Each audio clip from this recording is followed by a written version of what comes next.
오늘 또 예배하는 저와 여러분의 심령 가운데 성령이 운행하시길 원합니다.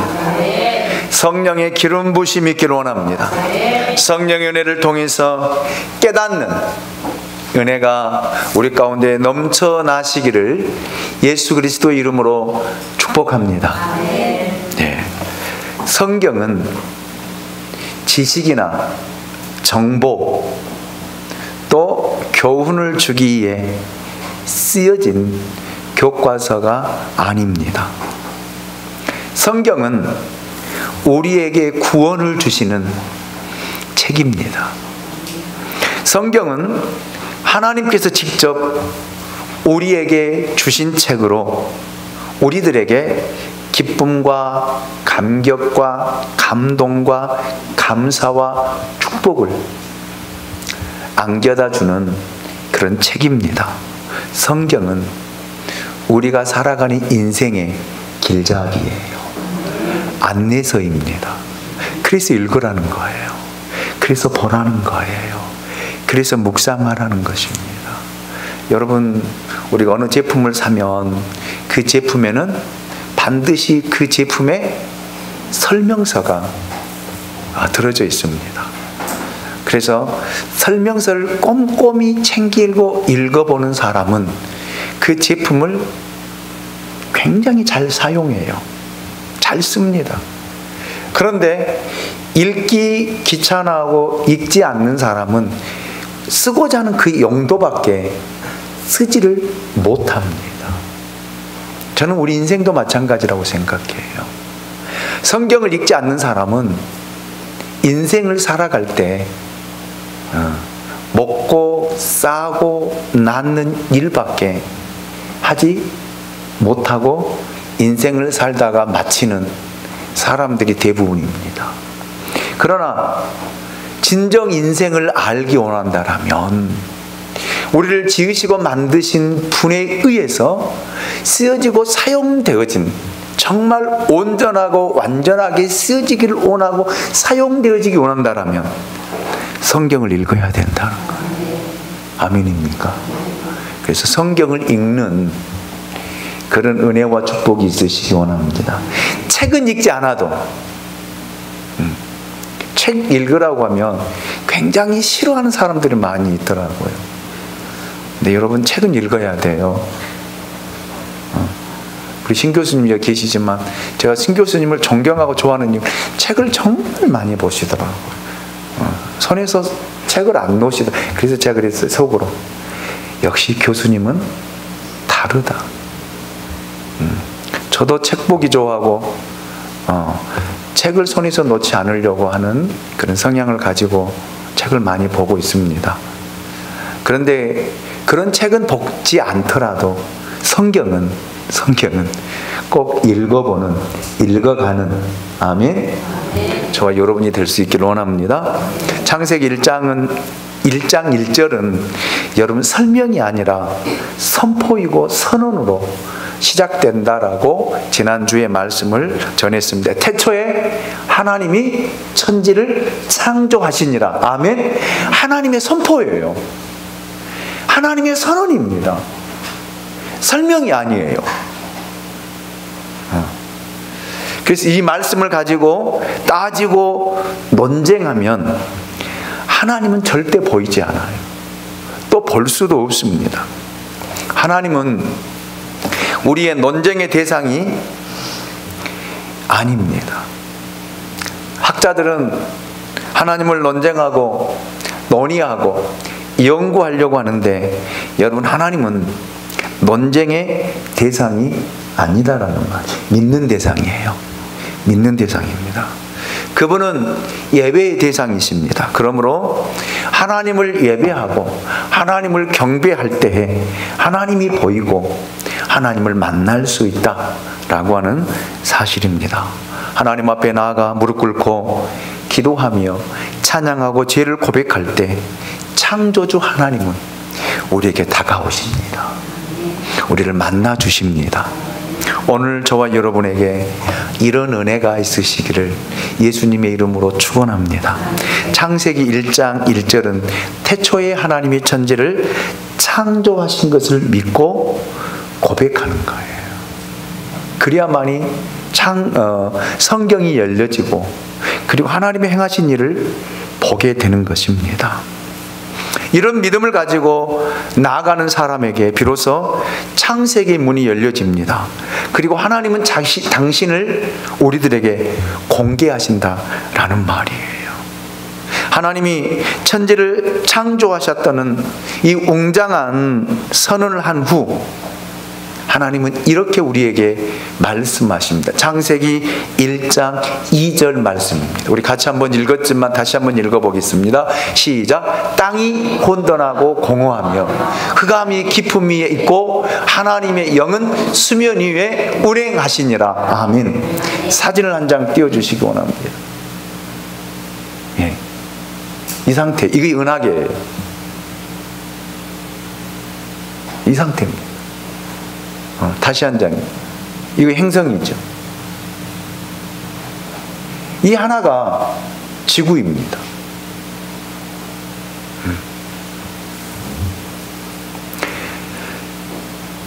지구가 시간과 공간 속에 이 공간 속에 채워지기 전에 모습이 성경에서 혼돈하고 다른 사진요?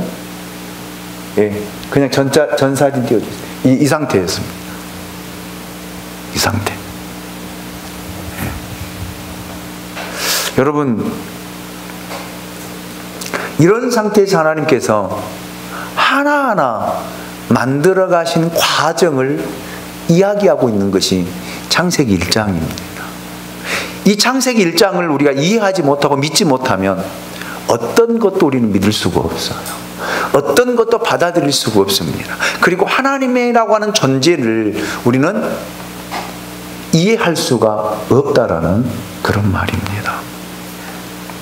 이 사실들이 과학적이다, 아니다, 진화론이다라는 논쟁을 하게 되어지면 여러분 창세기의 진정한 의미, 하나님의 뜻하신 것을 발견할 수가 없다라는 말입니다. 하나님이 태초에 천지를 창조하셨다라면 구체적으로 어떤 방법으로 만드셨는가에 대한 또 말씀이 있어야 되잖아요.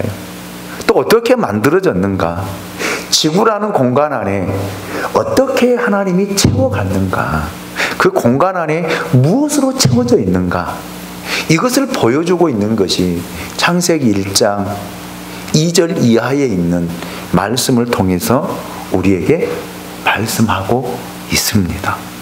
여러분 2절을 보면 우리의 기대와는 달리 땅이 혼돈하고 공허하고 흑암이 깊음 위에 있었다. 요즘에 과학이 많이 발달되어서 위성을 쏘잖아요. 위성을 쏘고 그 위성들이 탐사를 하잖아요. 다른 행성들을 탐사하잖아요. 여러분 거기 탐사하는 이유가 뭐예요? 왜 탐사합니까? 무엇을 탐사합니까? 왜 수백억을 들여서 인공위성을 만들어서 인공위성을 띄웁니까? 뭐 하기 위해서요? 거기에 생명체가 사느냐 못 사느냐, 그걸 발견하기 위해서요. 그런데 지금까지 여러분 인공위성을 띄우고 탐사를 했지만 생명체를 발견하지 못했어요. 못했습니다. 딱 가보면 혼돈되어지고 공허하고 흑암밖에 없어요. 그런데 여러분 보십시오. 그런 행성 위에 하나님의 영이, 아멘, 하나님의 영이 수면 위에 운행하시니라. 아멘. 이것이 지구가 된 거예요. 이것이 우리가 살고 있는 지금 이 땅이 되어진 것입니다. 여러분 여기 성령 하나님이 창조의 무대 위에 주인공으로 등장하고 있는 것을 보게 됩니다. 하나님이 천지를 창조하실 때 하나님 혼자 일하신 것이 아니라 여러분 성부와 성자와 성령 세 분이 함께 일하시고 천지 만물을 창조하셨던 것을 우리에게 알리는 선언입니다. 그래서 성경 1절 보면 하나님이 천지를 창조하시니라 라고 하는 하나님이 엘로힘으로 되어 있는데 복수형으로 되어 있습니다. 단수가 아니라. 예수님도 창조의 현장에 계셨음을 사도 바울은 골로새서 1장 17절을 통해서 우리에게 이렇게 전해주고 있습니다. 또한 그가 만물보다 먼저 계시고 만물이 그 안에 함께 섰느니라. 아멘. 아멘. 예수님도 천지 창조에 참여하셨고 함께 천지를 창조하셨다라고 하는 대선언이기도 합니다.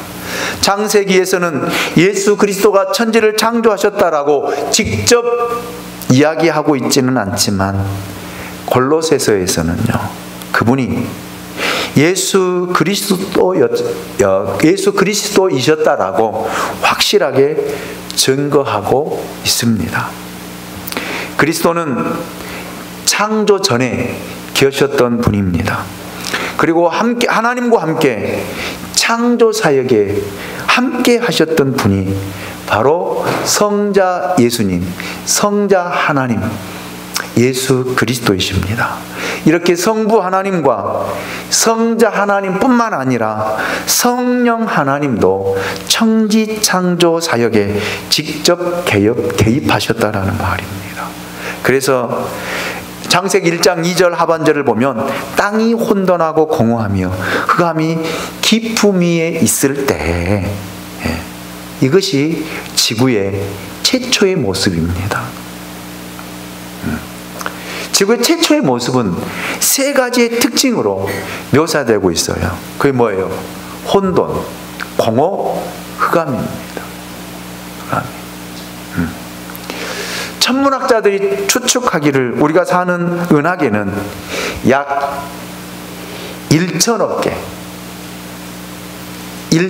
개의 별들로 구성되어 있다라고 이야기를 합니다. 사진 다시 한번 띄워주시죠. 그 다음 사진. 이렇게. 여러분 1천억 개이든 1,500개이거든 여러분 우리의 계산법으로는 계산할 수가 없어요.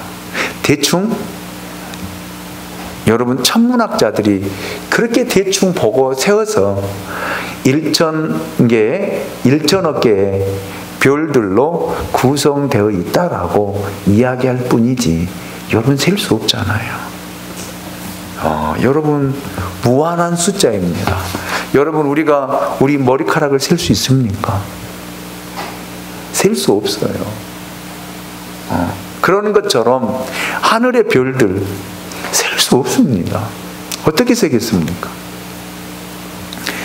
하늘의 별들이 얼마나 많이 있는지 하나님 외에는 그 누구도 모릅니다. 그리고 과연 이 우주의 끝이나 한계는 어디일까? 그것도 몰라요.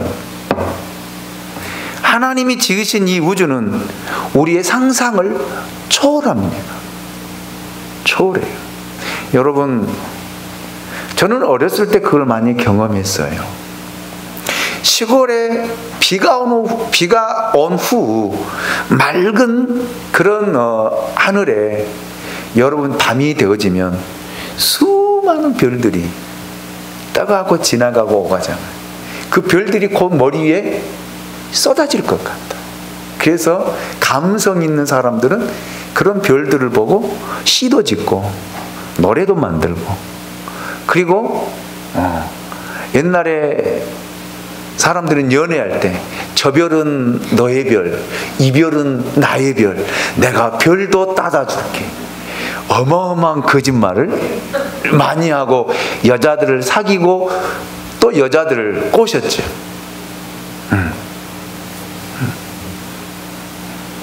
여러분, 이 별들을 하나님이 만드셨어요. 하나님이. 이 창조의 위대함을 여러분 과학의 잣대로 어찌 잴 수 있겠습니까? 과학의 잣대가 하나님의 창조보다 어찌 더 클 수 있겠습니까? 셀 수가 없어요. 어떻게 셉니까? 그 위대하심. 예. 그래서 시편 기자는 시편 8편 1절로 3절에서 이렇게 노래하고 고백하고 있습니다. 여호와 우리 주여, 주의 이름이 온 땅에 어찌 그리 아름다운지요, 주의 영광이 하늘을 덮었나이다. 주의 대적으로 말미암아 어린 아이들과 젖먹이들의 입으로 권능을 세우시며 이는 원수들과 보복자들을 잠잠하게 하려 하심이니이다. 3절 우리 같이 한번 읽어볼까요? 같이 읽습니다. 시작. 주께서 베풀어 두신 달과 별들을 내가 보니. 아멘. 여러분, 우리들이 할 수 있는 말은 감탄사밖에 없어요. 창조 끝에는 감탄사밖에 할 수 없는 거예요.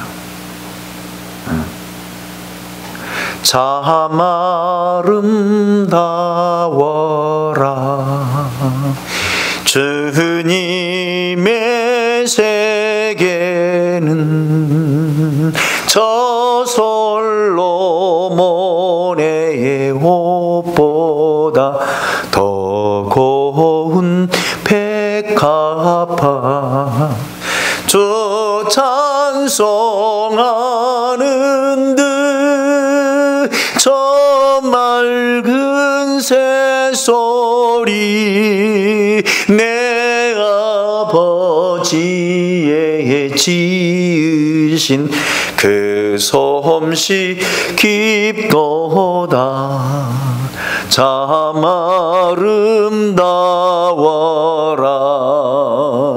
주님의 세계는 저 아침에와 저녁널 밤하늘 빛난 별 망망한 바다와 늘 푸른 봉우리 다 주 하나님 영광을 잘 드러내도다.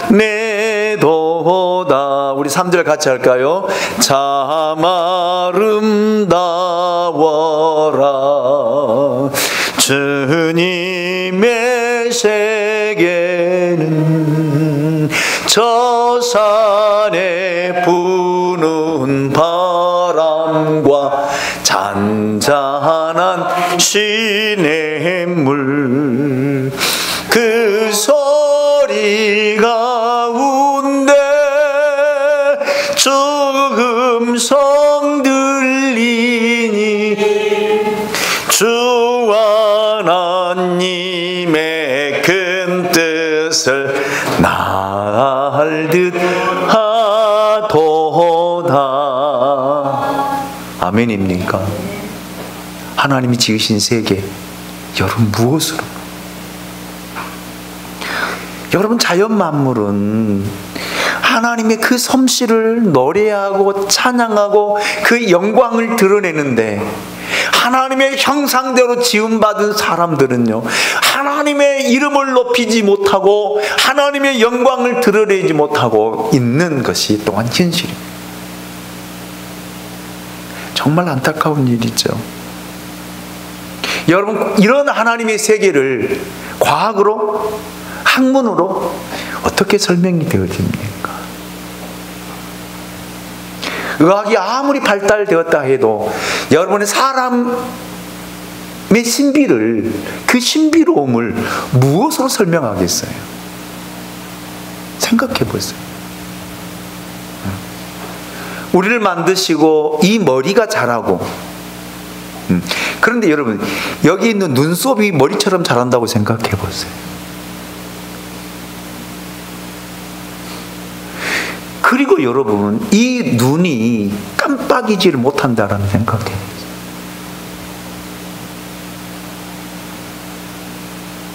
이런 신비로움,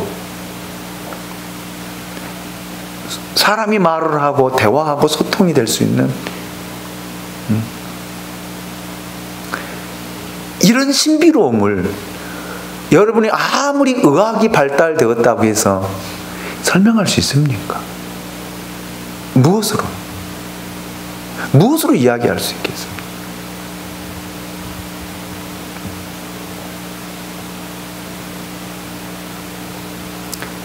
여러분, 설명할 길이 없어요. 그냥 우리는 자연 만물을 바라보고, 야, 좋다. 정말 멋지다. 봄에는 파릇파릇 새싹이 돋아나게 하고, 꽃이 피고 만발하게 하고, 아멘? 가을에는 그 자연이 물들어서 여러분, 우리를, 마음을 참 흡족하게 하는 이런 일들을 누가 하겠어요?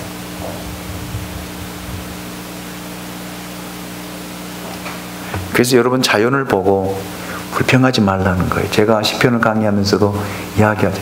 비 오면 왜 비 오냐고 이야기하지 마세요. 필요해서 하나님 보내주시는 거예요. 뜨거울 때는요, 그만큼 사람에게 여러분 뜨거움이 필요하기 때문에 내리쬐는 거예요. 근데 우리는 그걸 못 견뎌해요. 뜨거우면 뜨겁다, 추우면 춥다, 비 오면 비 온다, 비 안 오면 또 비 안 온다. 어떻게 하라는 거, 어떻게?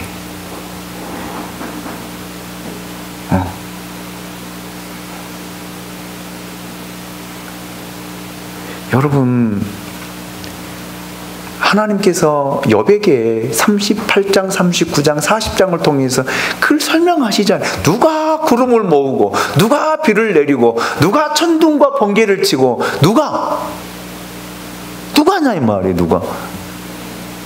하나님이 하신다 이 말이에요. 아멘입니까?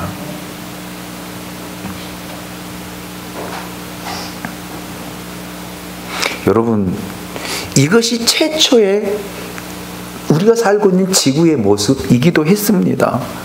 그래서 여러분, 우주선을 쏘거나 사람이 탄 우주선을 달나라에 보내서 찍어온 달 표면 사진에는 아무런 생명체도 발견되지 않고 생명체도 없습니다.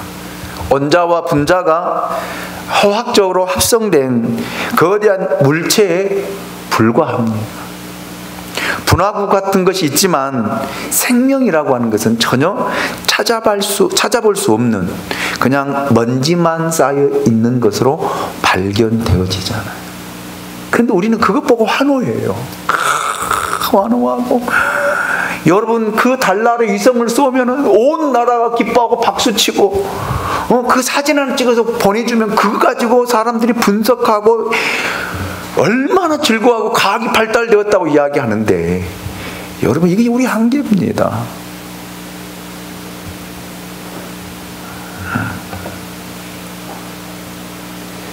지금도 여러분, 탐사선을 화성, 토성, 목성까지 보내어 사진을 찍어 오잖아요. 그러나 그것도 역시 마찬가지입니다. 생명과 물 같은 요소들이 있어야만이 거기에 뭐가 존재하는 거예요? 생명이 존재하는 거거든요.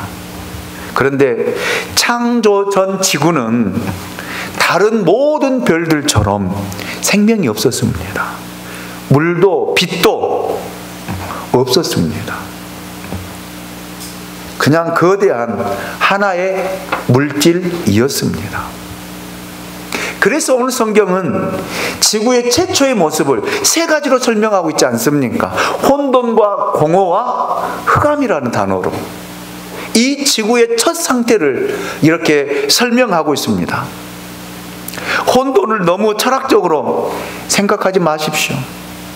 가우스니 코스모스니 하고 그 의미를 너무 철학적으로 생각하다 보면 본래의 뜻이 사라집니다. 그냥 혼돈이라는 거예요.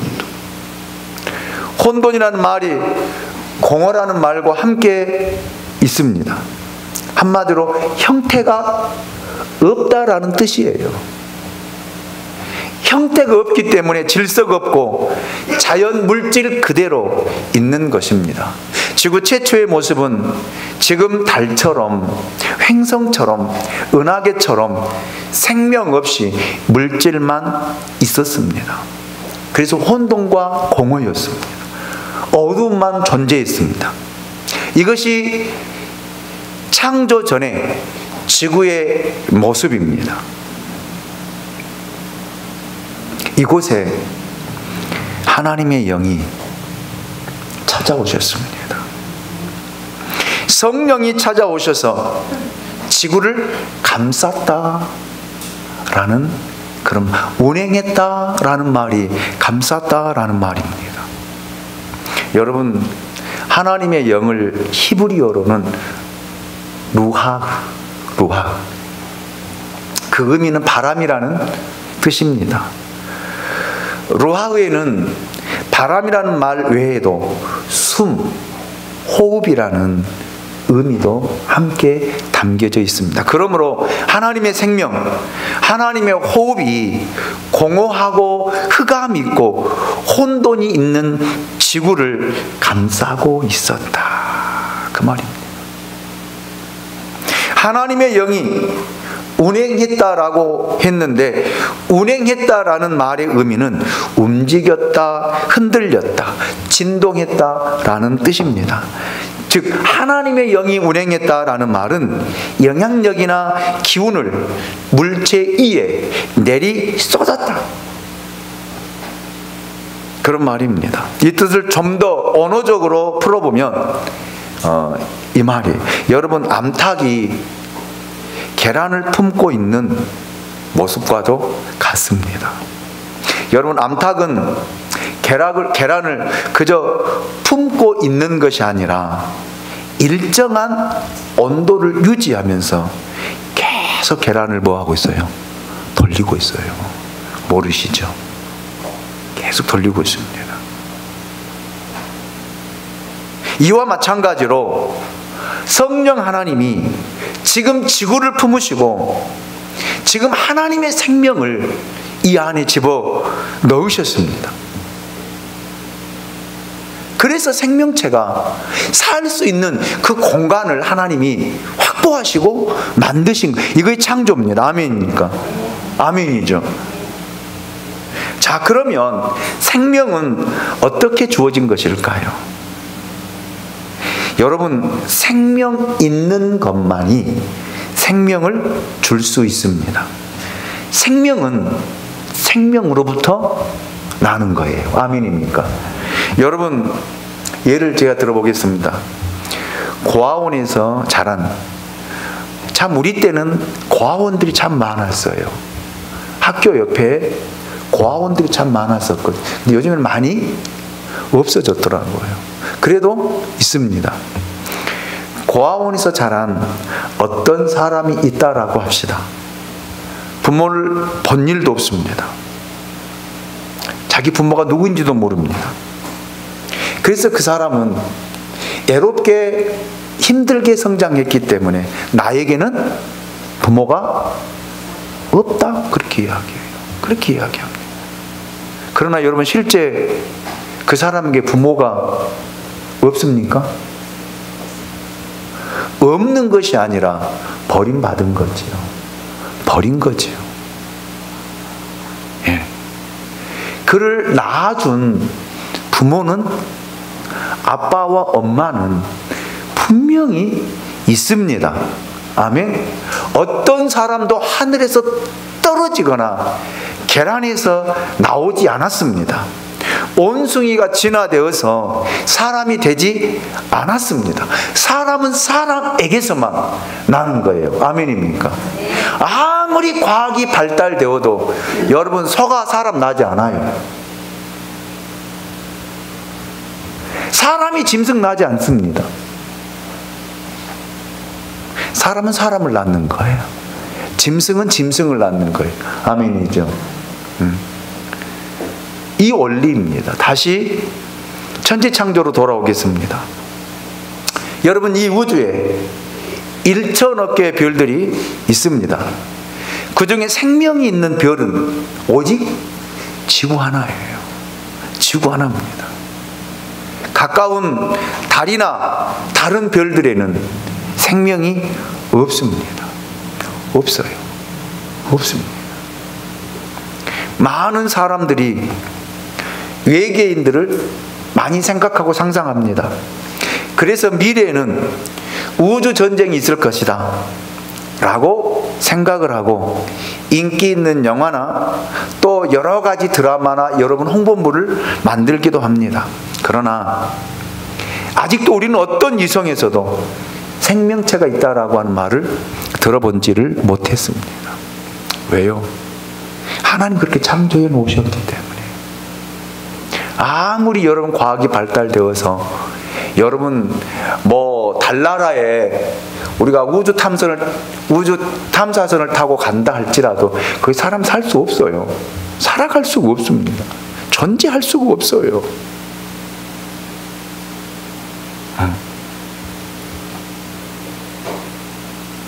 왜요? 하나님 그렇게 창조해 놓으셨기 때문이에요. 그런 별 하나에, 그런 은하계 하나에, 그런 여러분 행성 하나에 하나님이 여러분 운행하시면서 거기에 생명을 불어넣으신 거예요.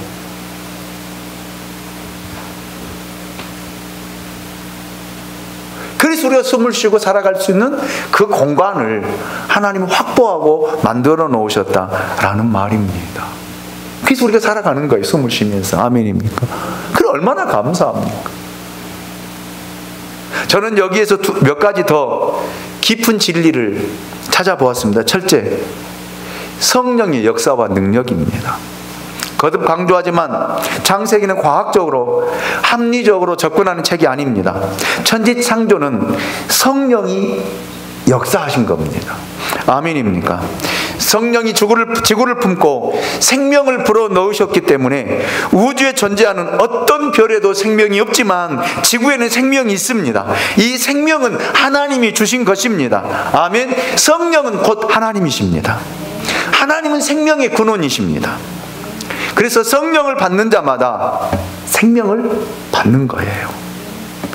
여러분 십자가에 죽으셨던 예수님도 성령이 그를 부활시키셨잖아요. 살리셨잖아요. 아멘입니까? 여러분, 그래서 예수가 없는 사람의 모습은 저는 횡성과 같다라고 생각해요. 생명이 없어요. 그래서 혼돈스러운 거예요. 혼돈. 그래서 여러분, 그 사람 안에는 흑암밖에 없습니다. 어둠밖에 없어요. 이것이 예수 없는 사람의 특징입니다. 그런데 거기에 성령이 오시면, 아멘? 성령이 오시면 예수의 생명이, 할렐루야, 예수의 생명이 여러분 살아나고 예수의 생명이 우리를 살리시고, 아멘, 그 살리심으로 인해서 우리 영혼이 살아나고 하나님과 소통하고 교통하는 이런 역사가 일어나는 거예요. 이게 성령의 역사입니다. 그래서 바울은 로마서 8장 9절을 통해서 그리스도의 영이 없으면 그는 그리스도의 사람이 아니다라고 바울은 이야기를 하고 있습니다. 여러분, 성령은 바로 그리스도입니다. 성령은 바로 하나님 자신입니다. 하나님의 생명이 성령 안에 있다라는 말입니다. 아멘. 성령이 오시면 여러분 우리에게 지혜와 계시의 영을 주실 뿐만 아니라 우리로 하여금 기도하게 하고 죽었던 영을 살리시며, 그리고 그 성령이 우리 안에 평안을 주시고, 할렐루야, 그리고 그 성령이 우리 안에 기쁨을 주시는 거예요. 그래서 웃는 거예요. 웃을 수 없는 환경이고 웃을 수 없는 상황이고 웃을 수 없는 지금 내 처지지만 여러분, 성령이 내 안에 역사하셔서 그 성령이 나로 하여금 웃게 하는 거예요. 아멘. 그래서 예수를 믿는 사람, 예수를 영접한 사람, 예수를 주로 받은 사람은 여러분 우리 안에 기쁨이 있는 거예요. 감사가 있는 거예요. 즐거움이 있는 것입니다. 저는 이렇게 변화되는 저와 여러분의 삶이 될 수 있고 여러분의 모습이 될 수 있기를 원합니다. 그래서 예수 믿는 사람들은 항상 기쁨으로 채워져 있어요.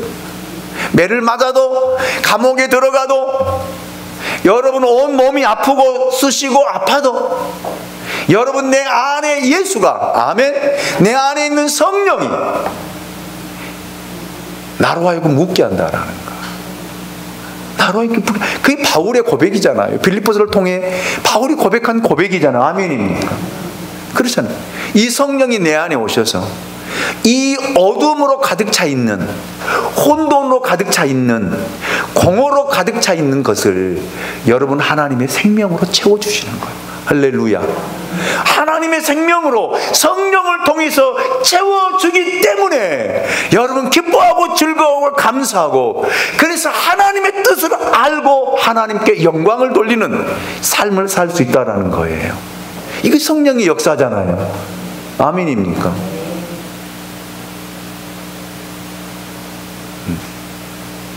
그래서 예수님도 성령의 충만함을 받으라.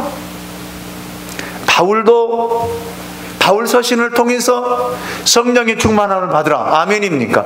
성령의 충만함을 받아야, 성령의 능력을 받아야, 성령이 내 안에 충만할 때 여러분 우리 삶이 달라지는 거예요. 모습이 달라지는 거예요. 여러분 이런 지구의 전 모습이 성령이 운행하시니까 달라지잖아요. 달라지잖아요. 아멘입니까? 달라지잖아요. 이런 은혜가 오늘 저와 여러분 가운데 있으시기를 주님의 이름으로 축복합니다.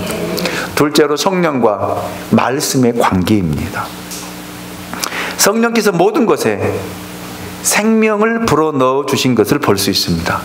그런데 보십시오. 창세기 1장 3절 말씀. 자, 성령이 운행하시면서, 자, 같이 읽습니다. 시작. 하나님이 이르시되 빛이 있으라 하시니 빛이 있었고. 아멘. 이르시되라고 하는 말은 하나님이 말씀하셨다라는 그런 뜻이고 의미입니다. 자, 성령이 운행하시고 그 다음에 뭐 했다는 거예요? 말씀이 있었다는 거예요. 말씀이. 그래서 여러분 성경 우리가 읽고 성경을 들어도 성령의 은혜가 없이는 깨달음이 없어요. 알 수가 없습니다. 이해가 안 됩니다. 백날 여러분 들어도 이해가 안 돼요. 이해가. 그리고 그 말씀을 믿음으로 받지를 못한다라는 말입니다. 성령이 내 안에 있어야 할 이유가 바로 이것입니다. 성령이 운행하실 때 하나님이 성령을 통해 뭐 한다는 거예요? 말씀하신다 라는 말입니다. 성령이 운행하시고 그 다음에 빛이 있으라 하심에 빛이 있었고 그랬습니다. 아멘입니까? 이거 하나님의 능력이잖아요. 이거 하나님의 권능이잖아요. 하나님의 권세잖아요. 그래서 여러분 성령의 운행 없이 말하는 것은 사람의 말에 불과합니다. 불과해요. 저는 여기에서 신비스러운 두 가지 사실을 발견하게 되었습니다. 첫째는 성령이 운행하심으로 생명이 들어갔고 그리고 성령이 운행하심으로 하나님이 말씀하셨다 라고 하는 사실이에요. 그래서 여러분 성령이라고 하는 것은 그게 중요한 거예요. 그래서 예수님께서 제자들에게도 승천하시면서 너희는 예루살렘을 떠나지 말고 내가 너희에게 약속하신 뭐를 기다리라? 성령을 기다리라. 성령 없이는 이 말씀의 깨달음이 없는 거예요. 그런데 오늘날 수많은 사람들이 성령 없이 하나님의 말씀을 보고 하나님의 말씀을 듣고 하나님의 말씀을 여러분 이해하려고 해요. 이해가 안 되는 거예요. 이성과 경험과 생각, 상식으로 하나님에게 접근하려고 합니다. 그러나 그것은 지식 이상의 아무것도 아닙니다. 그래서 우리가 말씀을 지식으로 배우면 굉장히 많이 알아요. 교회 다니는 사람 정말 많이 합니다. 그런데 거기는 뭐가 없어요? 생명이 없다니까. 왜요? 성령의 운행하심이 없기 때문에. 아멘? 생명이 없는 거예요. 그래서 능력이 안 나타나는 거예요. 권능이 안 일어나는 것입니다. 그래서 여러분, 하나님의 말씀을 지식으로, 이성으로 받아들이면 상처가 되는 거예요. 시험거리가 되는 거예요.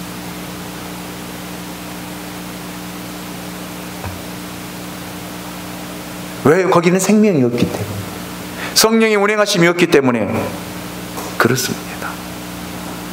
그래서 히브리서 기자는 히브리서 4장 12절을 통해서 우리에게 이렇게 전해주고 있잖아요. 하나님의 말씀은 살아있고 활력이 있어. 옛날 성경은 운동력이 있어라고 했거든요. 활력이 있어. 좌우의 날선 검보다도 예리하여 혼과 염과 관절과 골수를 찔러 쪼개기까지 하며 또 우리의 마음과 생각과 뜻을 뭐 한다는 거예요? 판단하신다는 거예요. 아멘입니까?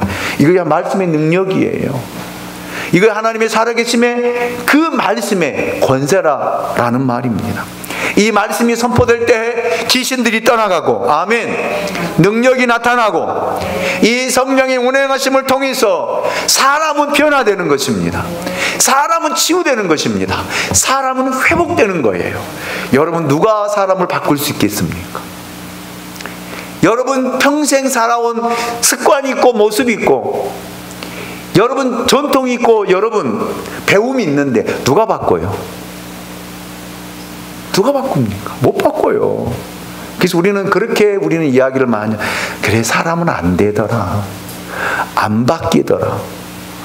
안 돼요. 그러나 여러분, 성령이 운행하시면, 아멘, 하나님의 영이 운행하시면 바뀌는 거예요. 하나님의 영이 운행하시니 공허와 혼돈과 여러분 어둠밖에 없는 곳에 생명체가 들어가고, 할렐루야, 거기 하나님의 말씀이 임하니 빛이 있으라 하심에 빛이 있었고, 할렐루야, 이런 놀라운 역사가 일어나는 거예요. 할렐루야.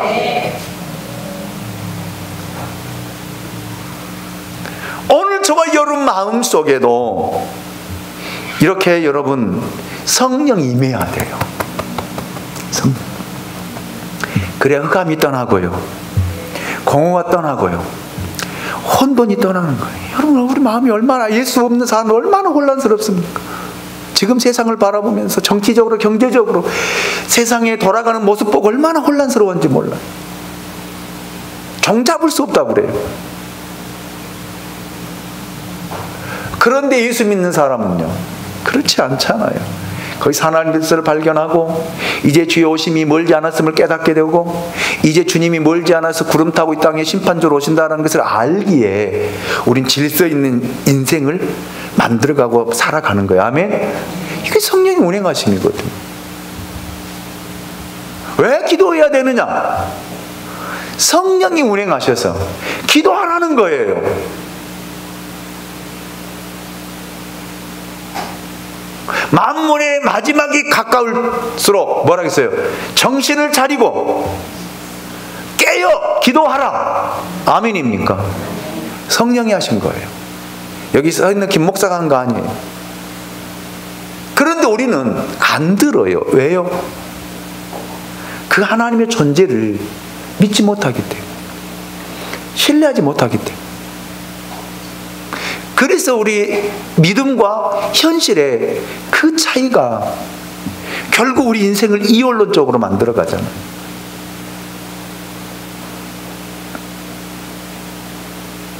그런데 성령이 운행하시면요, 정리된다니까요. 마음이 정리돼요. 삶이 정리됩니다. 하나님께 붙들려 있는 인생을 살 수 있습니다. 아멘입니까? 하나님의 말씀을 따라 살아가는 인생이 될 수 있습니다. 그게 누굽니까? 아브라함 아닙니까? 그게 다윗이 아닙니까? 그게 바울이 아닙니까? 그들이 하나님을 만나지 못했을 때 그들도 혼란스러웠어요. 그래서 그냥 사람이 살아가는 그대로 살아간 거예요. 이것 되고 저것 되고 이것 해보고. 그런데 여러분, 하나님의 영이 운행하실 때, 할렐루야, 그 인생이 여러분 질서 있게,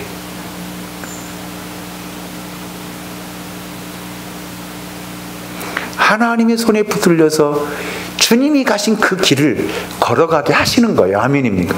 내가 여러분 주님이 가신 십자가의 길을 걸어갈 수 있습니까? 주님 마신 잔을 우리가 마실 수 있습니까? 못 마셔요.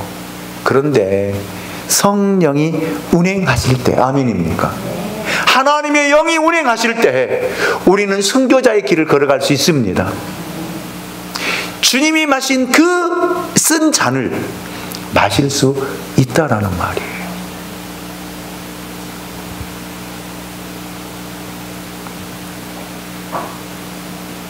성령이 운행하실 때 하나님의 말씀이 주어지고요. 성령이 운행하실 때 생명이 주어지고요.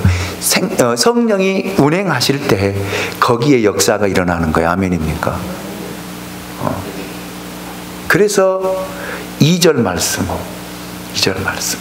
땅이 혼돈하고 공허하며 흑암이 깊음 위에 있고 하나님의 영은 수면 위에 운행하시냐. 이 말씀이 이런 의미예요. 이런 의미. 그리고 이제 거기에 여러분 하나님의 천지 창조가 시작되는 거예요. 그리고 사람이 살 수 있는 모든 공간을 하나님이 하나하나 창조하시면서 채워주신 거예요. 그리고 사람을 지으셨거든요. 아멘. 신비롭고 놀랍잖아요. 이런 하나님을 모르고 살아간다는 것이 여러분 얼마나 무지합니까? 다른 말로 이야기할, 나를 낳아준 부모를 모르고 살아간다는 것처럼 무지한 것이 어디? 우리 엄마, 아빠, 나 몰라. 그분이 나 낳았대?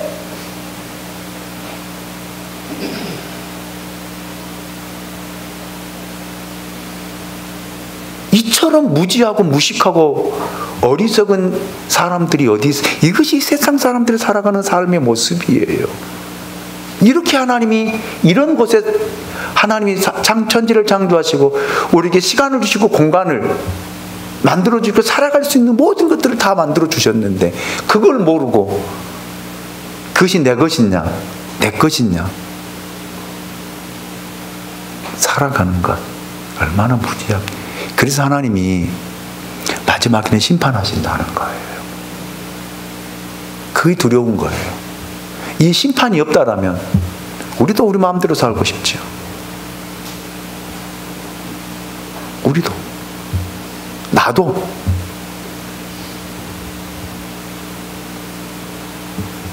근데 우리 그렇게 할 수 없잖아요. 왜요? 천지를 지으신 하나님을 알기 때문에요. 아멘입니까? 오늘 저와 여러분 가운데 이 성령의 운행하시는 그런 놀라운 역사가 있으시기를 예수님의 이름으로 축원합니다. 축복합니다. 우리 다 같이 일어나셔서 찬양합시다.